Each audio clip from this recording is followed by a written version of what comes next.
अब देखो, आज जो हम लोग नेक्स्ट क्वेश्चन लेने जा रहे हैं जेई एडवांस सीरीज में, वो यहां पे मैंने शो किया है। अगर हम इस क्वेश्चन की बात करें तो इस तरह का क्वेश्चन आईआईटी जेई में पूछा जा चुका है।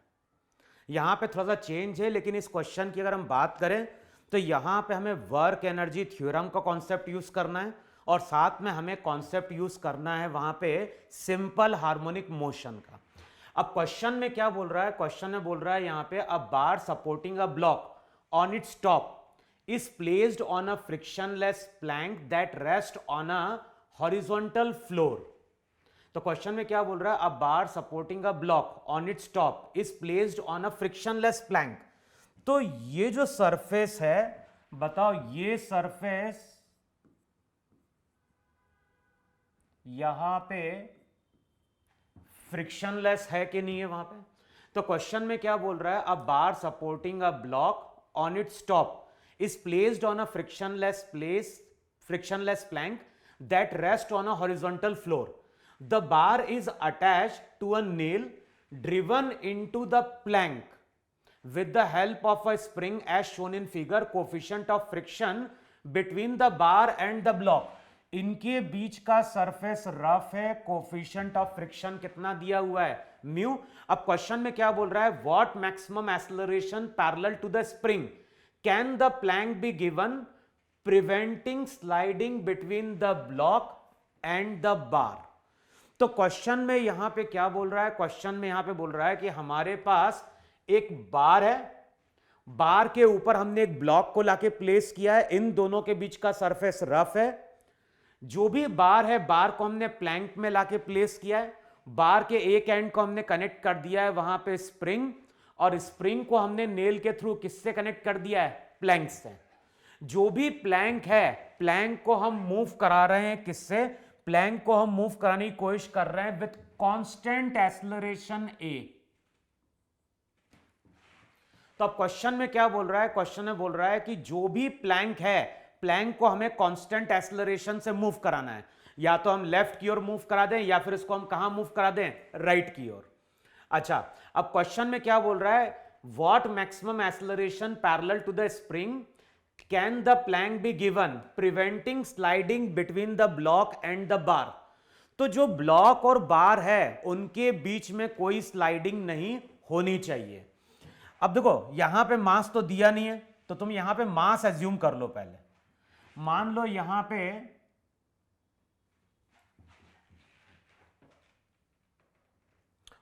यहां पे इसका मास कैपिटल एम है और इसका मास हमने मान लिया स्मॉल एम। तो नीचे वाले ब्लॉक का मास कैपिटल एम, ऊपर वाले ब्लॉक का मास हमने क्या मान लिया? Small M. अब डायग्राम अगर ड्रॉ करोगे तो बताओ, डायग्राम कुछ हमारा ऐसा होगा कि नहीं होगा? ये हो गया हमारा ग्राउंड। ग्राउंड के ऊपर हमारे पास क्या है? ग्राउंड के ऊपर यहां पे एक प्लैंक है, और जो भी प्लैंक है, ध्यान, एक्सेलरेशन हमने किसको दिया है? एक्सेलरेशन हमने दिया है प्लैंक को। और मान लो हम प्लैंक को मूव करा रहे हैं विथ एक्सेलरेशन ए। फिर क्वेश्चन में क्या बोल रहा है? क्वेश्चन में बोल रहा है कि यहां पे एक नेल है, नेल से यहां पे कनेक्टेड है एक स्प्रिंग, और स्प्रिंग से यहां पे कनेक्टेड हैं दो ब्लॉक। ये जो ब्लॉक है, इस ब्लॉक का मास कैपिटल एम है, और ये जो ब्लॉक है, इस ब्लॉक का मास वहां पे क्या है? एम है। और क्वेश्चन में क्या बोल रहा है कि जब ये प्लैंक चल रहा है तो दोनों ब्लॉक के बीच में वहां पे कोई स्लाइडिंग नहीं होनी चाहिए। तो इमेजिन करो कि एक ऑब्जर्वर है, और ये ऑब्जर्वर हमारा प्लैंक पे ही बैठा है।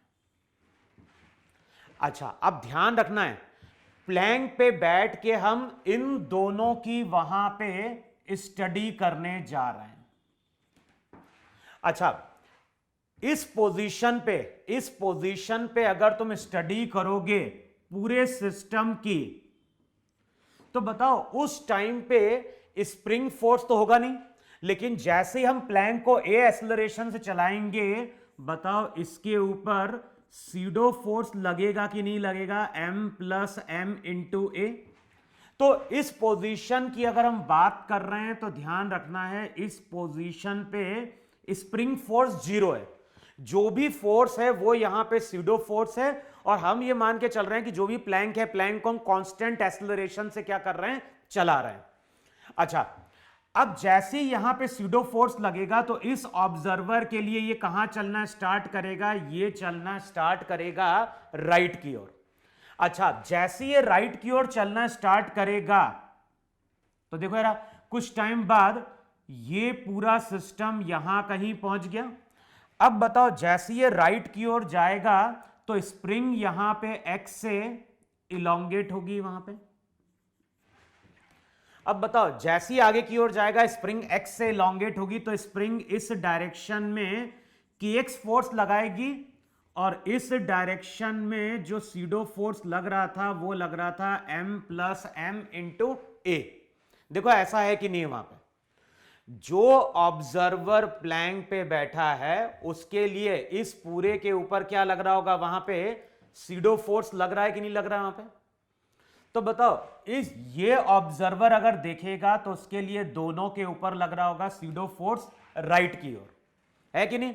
और स्प्रिंग फोर्स कहां लग रहा होगा, लेफ्ट की ओर। बताओ इनिशियली कौन सा फोर्स ज्यादा होगा, तो initially m plus M into A force क्या होगा, ज्यादा होगा। और ये फोर्स अगर ज्यादा है तो ब्लॉक अभी इस डायरेक्शन में क्या कर रहा होगा, एक्सेलरेट कर रहा होगा। और ध्यान रखना, ये एक्सेलरेशन किसके रेस्पेक्ट में है, ये एक्सेलरेशन है विथ रेस्पेक्ट टू प्लैंक। अच्छा, अब ये बताओ, प्लैंक के रेस्पेक्ट में ये बॉडी एक्सेलरेट कर रही है, और ये बॉडी अगर एक्सेलरेट कर रही है तो बताओ उसकी वेलोसिटी कंटिन्यूअसली बढ़ रही कि नहीं बढ़ रही है। तो इस डायग्राम को मैं समझाता हूं यहां पे इस तरह से कि जैसे इस पोजीशन पे पहले ब्लॉक था, यहां पे m था, यहां पे m था। इनिशियली स्प्रिंग फोर्स जीरो था, इसके ऊपर जो भी फोर्स लग रहा था वो लग रहा था m प्लस एम इंटू ए। जैसे ही ये आगे की ओर बढ़ा, जैसे ही ये आगे की ओर बढ़ा तो यहां पे स्प्रिंग फोर्स लगना स्टार्ट हुआ k इंटू एक्स, और सीडो फोर्स अभी भी कितना लग रहा है, सीडो फोर्स लग रहा है m plus M into a. और मैंने क्या बोला है, इनिशियली कौन सा फोर्स ज्यादा होगा, तो m प्लस एम इंटू ए, ये फोर्स स्प्रिंग फोर्स से क्या होगा, ज्यादा होगा। और बताओ, m plus M A force अगर स्प्रिंग फोर्स से ज्यादा है तो ये ब्लॉक कंटिन्यूअसली एक्सेलरेट कर रहा होगा, और ब्लॉक अगर कंटिन्यूअसली एक्सेलरेट कर रहा है इसका मतलब है with respect to plank, plank पे बैठ के अगर हम देख रहे हैं तो दोनों की स्पीड वहां पे क्या हो रही है, इंक्रीज कर रही है। अच्छा, एक टाइम ऐसा आएगा जब रिजल्टेंट फोर्स वहां पे क्या हो रहा होगा, जीरो हो रहा होगा, और इक्वेशन क्या लिखोगे, के एक्स नॉट किसके बराबर, m प्लस एम इंटू ए के बराबर होगा। तो जो इक्विलिब्रियम पोजिशन आएगी, जो इक्विलिब्रियम पोजिशन आएगी विथ रेस्पेक्ट टू प्लैंक, वो आएगी हमारी m प्लस एम इंटू ए अपॉन के। देखो यही हमारी इक्विलिब्रियम पोजीशन आएगी कि नहीं आएगी। और ध्यान रखना, इक्विलिब्रियम पोजीशन पे अगर हम इक्विलिब्रियम पोजीशन की बात कर रहे हैं तो इस पोजीशन पे रिजल्टेंट फोर्स क्या हुआ है, जीरो हुआ है। तो ये वो पोजीशन है जहां पे रिजल्टेंट फोर्स जीरो है, लेकिन रिजल्टेंट फोर्स जीरो है, लेकिन इस पॉइंट के पहले तक देखोगे तो रिजल्टेंट फोर्स कंटिन्यूअसली राइट की ओर लग रहा होगा। इसका मतलब है कि इस पोजीशन पे जब आएगा तो बताओ वेलोसिटी हमारी मैक्सिमम होगी कि नहीं होगी। अब इसके बाद क्या होगा, अब इसके बाद ये ब्लॉक आगे जाना स्टार्ट करेगा। अब बताओ, जैसे ये ब्लॉक आगे जाना स्टार्ट करेगा, बताओ अब कौन सा फोर्स ज्यादा होगा। जैसे ये ब्लॉक आगे की ओर जाना स्टार्ट करेगा, अब मान लो स्प्रिंग इलोंगेट कर गई x, यहां से यहां तक स्प्रिंग कितना इलोंगेट कर गई x, तो अब यहां पे फोर्स लगेगा k इंटू एक्स, ये हो जाएगा m प्लस एम इंटू ए। देखो है कि नहीं है वहां पे। तो अब यहां पे क्या होगा, अब यहां पे अगर देखोगे तो रिजल्टेंट फोर्स अगर देखोगे तो वो हो जाएगा kx minus m plus M into a, और ये अब हमारा रिजल्टेंट फोर्स का डायरेक्शन होगा। इसका मतलब है कि अगर हम प्लैंक पे बैठ के देखेंगे तो इस पॉइंट के बाद रिजल्टेंट फोर्स अपना डायरेक्शन चेंज करेगा। और बताओ रिजल्टेंट फोर्स अगर अपना डायरेक्शन चेंज करेगा तो वो ब्लॉक को वहां पे क्या कर रहा होगा, दोनों को रिटार्ड करा रहा होगा। और एक टाइम आएगा जबकि इस ऑब्जर्वर के लिए ब्लॉक की स्पीड वहां पे क्या होगी, 0 होगी विथ रेस्पेक्ट टू प्लैंक। देखो है कि नहीं है वहां पे। अब बताओ इस ऑब्जर्वर के लिए पूरा सिस्टम पहले भी रेस्ट में है, बाद में रेस्ट में है। अगर ये ऑब्जर्वर यहां पे अप्लाई कर दे वर्क एनर्जी थ्योरम, बताओ वर्क किसका होगा। वर्क अगर देखोगे तो एक तो वर्क होगा यहां पे स्प्रिंग का वर्क हो जाएगा minus half K X square. Pseudo force का वर्क क्या होगा, फ्रेम एक्सेलरेटेड है तो स्यूडो फोर्स का वर्क होगा m plus M into A. ध्यान रखना स्यूडो फोर्स कांस्टेंट है तो m plus M into A into X equal to 0। अब चेक करोगे जो x निकल के आएगा वो आएगा twice of m plus M into A by K. देखो है कि नहीं है।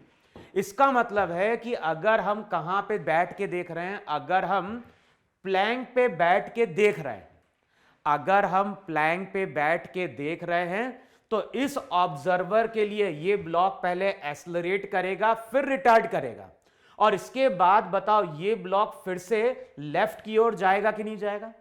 और हमें मालूम है जिस जगह रिजल्टेंट फोर्स 0 होता है, बताओ उस पोजीशन को हम मीन पोजीशन बोलते हैं कि नहीं बोलते हैं। तो मीन पोजीशन पे रिजल्टेंट फोर्स 0 है। और अगर हम एक्सट्रीम पोजीशन की बात कर रहे हैं, अगर हम एक्सट्रीम पोजीशन की बात कर रहे हैं तो एक्सट्रीम पोजीशन वो पोजीशन होती है जहां पे वेलोसिटी क्या होती है, 0 दिखाई देती है। और मीन से एक्सट्रीम के बीच का जो डिस्टेंस होता है, बताओ उसको हम एम्पलीट्यूड बोलते हैं कि नहीं बोलते हैं।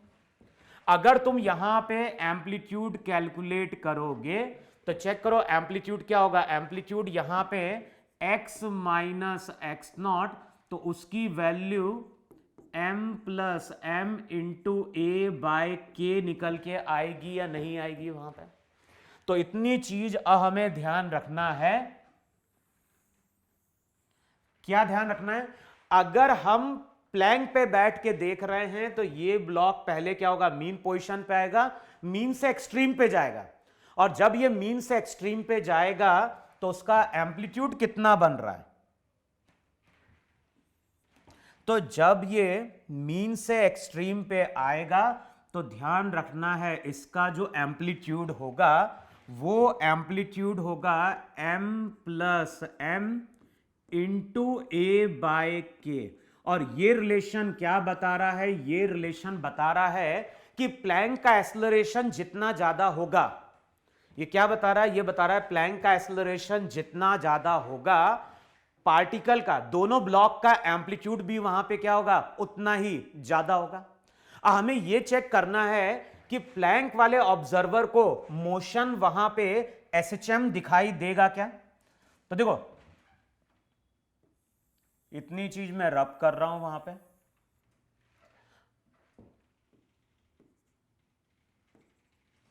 अब देखो हमने यहां पे क्या डिफाइन किया है, हमने डिफाइन किया है कि ये हमारी मीन पोजीशन थी कि नहीं थी।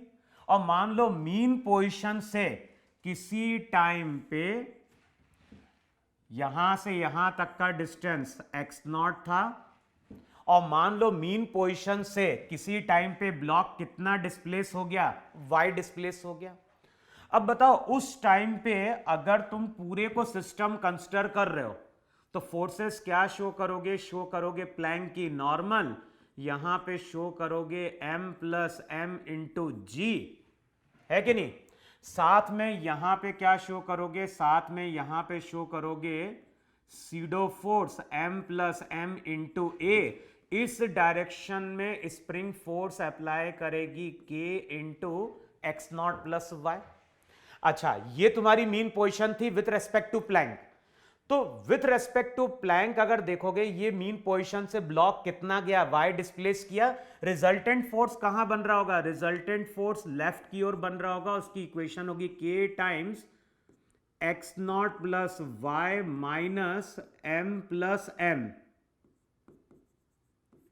Into a.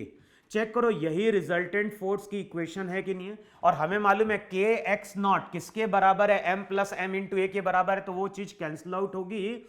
और बताओ रिजल्टेंट फोर्स के इंटू वाई के बराबर है कि नहीं है। डिस्प्लेसमेंट राइट की ओर हुआ है, फोर्स लेफ्ट की ओर लग रहा है, साइन अपनी तरफ से लगा दो नेगेटिव। फोर्स किस पे डिपेंड कर गया है, फोर्स डिपेंड कर गया है डिस्प्लेसमेंट के लीनियर पावर पे। इसका मतलब है कि ये जो ऑब्जर्वर रहेगा इसके लिए दोनों ब्लॉक सिंपल हार्मोनिक मोशन क्या कर रहे होंगे, परफॉर्म कर रहे होंगे। कंपेयर करोगे तो जो भी कांस्टेंट के होता है उसको हम क्या लिखते हैं, उसको हम लिखते हैं m प्लस एम इंटू क्या हो गया, ओमेगा स्क्वायर। तो जो भी फ्रीक्वेंसी आएगी उसका फॉर्मूला याद रखना है, एंगुलर फ्रीक्वेंसी आएगी k upon m plus M. तो ये चीज ध्यान रखना है कि अगर हम प्लैंक पे बैठ के देख रहे हैं तो प्लैंक के रेस्पेक्ट में ये दोनों ब्लॉक वहां पे सिंपल हार्मोनिक मोशन परफॉर्म कर रहे हैं, ये इसका एम्पलीट्यूड होगा और ये उसकी वहां पे क्या होगी, फ्रीक्वेंसी होगी। बताओ यहां तक क्लियर हुआ कि नहीं क्लियर हुआ वहां पे। अच्छा अब देखो वहां पे, यहां तक चीजें तुम्हें क्लियर है, अभी हमें अब इसकी जरूरत नहीं है।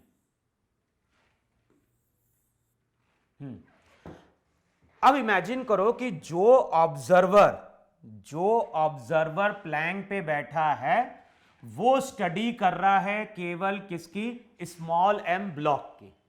और ये ऑब्जर्वर स्मॉल एम ब्लॉक की स्टडी कब कर रहा है, जब ये कहां पहुंच चुका है, जब ये पहुंच चुका है एक्सट्रीम पोजीशन पे। अच्छा अब ये बताओ जब ऊपाले ब्लॉक की स्टडी करोगे और ऊपाला ब्लॉक कहां पहुंच चुका है, ये हमारी मीन पोजीशन है और ये किसी टाइम पे कहां पहुंच चुका है, एक्सट्रीम पोजीशन में पहुंच चुका है। अब बताओ अगर तुम यहां पे ब्लॉक का फ्री बॉडी डायग्राम ड्रॉ करोगे तो यहां पे n, यहां पे mg, pseudo force m into A, साथ में इस डायरेक्शन में वहां पे क्या होगा, फ्रिक्शन फोर्स स्टैटिक। देखो है कि नहीं वहां पे। अच्छा अब हमें मालूम है कि जब इस ऑब्जर्वर के लिए ये ब्लॉक एक्सट्रीम पोजीशन पे होगा तो इसको इस डायरेक्शन में एक्सेलरेशन a डैश दिखाई देगा। और बताओ ये एक्सेलरेशन उस टाइम पे मैक्सिमम होगा कि नहीं होगा वहां पे। समझ में मैंने क्या बोला, जिस टाइम पे प्लैंक के रेस्पेक्ट में नीचे वाला ब्लॉक कहां पहुंचेगा, एक्सट्रीम पे पहुंचेगा, तो उस केस में प्लैंक के रेस्पेक्ट में एक्सेलरेशन मैक्सिमम होगा। और बताओ इक्वेशन हम क्या लिखेंगे, इक्वेशन हम लिखेंगे वहां पे F S minus M into A. Check करो यही होगा कि नहीं होगा, F S minus M into A equals to हो जाएगा M into A dash. Maximum acceleration जो होता है बताओ वो ओमेगा स्क्वायर ए होता है कि नहीं होता है वहां पे। चेक करो ये चीज वहां पे जो इक्वेशन आएगी वहां पे F S minus M A equals to हो जाएगा एम इंटू हो जाएगा ए डैश। ए मैक्स की मतलब होता है ओमेगा स्क्वायर ए वहां पे एम्पलीट्यूड है, तो इक्वेशन हो जाएगी F S minus M A equals to M. Omega का मतलब क्या हो गया, ओमेगा का मतलब हो गया के अपॉन एम प्लस एम, और जो ए है ए की वैल्यू है M plus M into K into A. अब यहां से m plus M cancel out होगा, k वहां पे क्या होगा, कैंसिल आउट हो जाएगा। तो इक्वेशन हमें क्या निकल के आती है, इक्वेशन निकल के आती है कि जो भी फ्रिक्शन होगा वो यहां पे 2ma के बराबर होगा कि नहीं होगा। वहां पे देखो चेक करो यहां पे ये चीज है कि नहीं भाई। जिस इक्वेशन जो लिखी जाएगी, इक्वेशन यही लिखी जाएगी F S minus M A, भाई किसी भी टाइम पे इस ब्लॉक की अगर इक्वेशन लिखोगे तो किसी भी टाइम पे इक्वेशन क्या लिखी जाएगी, रिजल्टेंट फोर्स की। किसी भी टाइम पे अगर तुम रिजल्टेंट फोर्स लिखने की कोशिश करोगे, देखो चेक करो, रिजल्टेंट फोर्स यही लिखोगे, नहीं लिखोगे, F S minus M A equals to M into A dash. तो जो भी एफ एस आएगा, एफ एस की value M A plus M into A dash आएगी कि नहीं आएगी। अब यहां से हमें मालूम चल रहा है कि ए तो अभी कांस्टेंट है। अगर हम प्लैंक के किसी पर्टिकुलर एक्सेलरेशन की बात कर रहे हैं तो उस पर्टिकुलर एक्सेलरेशन के लिए टर्म तो कांस्टेंट है। अब बताओ ए डैश अगर बढ़ेगा तो फ्रिक्शन भी बढ़ेगा कि नहीं बढ़ेगा। और हमें मालूम है कि जो ए डैश एक्सेलरेशन है उसकी मैक्सिमम वैल्यू क्या होती है, ए डैश जो एक्सेलरेशन मैक्सिमम होता है उसकी वैल्यू ओमेगा स्क्वायर ए होती है। देखो है कि नहीं है। तो यहां पे बेसिकली हम क्या बात करने की कोशिश कर रहे हैं, यहां पे हम कैलकुलेट करने की कोशिश कर रहे हैं कि फ्रिक्शन की मैक्सिमम वैल्यू कितनी डेवलप हो सकती है। समझ में, जब हम प्लैंक को कांस्टेंट एक्सेलरेशन ए से मूव करा रहे हैं तो उस केस में फ्रिक्शन वेरी कर रहा है और हम कैलकुलेट करने की कोशिश कर रहे हैं फ्रिक्शन की मैक्सिमम वैल्यू। तो जिस टाइम पे ए डैश मैक्सिमम होगा, बताओ उस टाइम पे फ्रिक्शन भी मैक्सिमम होगा कि नहीं होगा। तो फ्रिक्शन की जो मैक्सिमम वैल्यू आती है सबको पुट करने पे बताओ वो 2ma आती है कि नहीं आती है।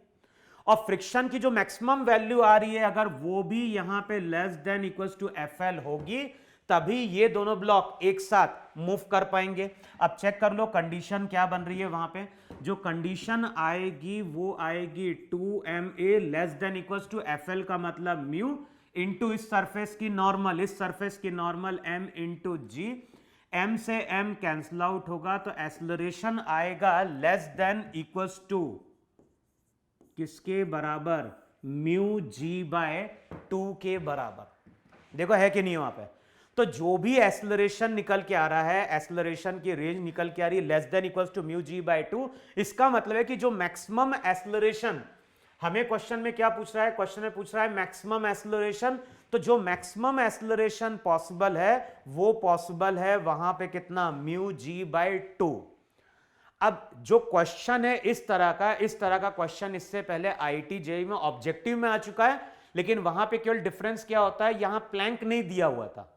ये पूरी जो स्प्रिंग थी वो ग्राउंड पे फिक्स थी, एक ब्लॉक के ऊपर दूसरे ब्लॉक को लाके प्लेस किया गया था और उसको हमने मूव कराया था। तो वहां पे अगेन वो एक्सेलरेशन या म्यू की रेंज की बात करता था वहां पे।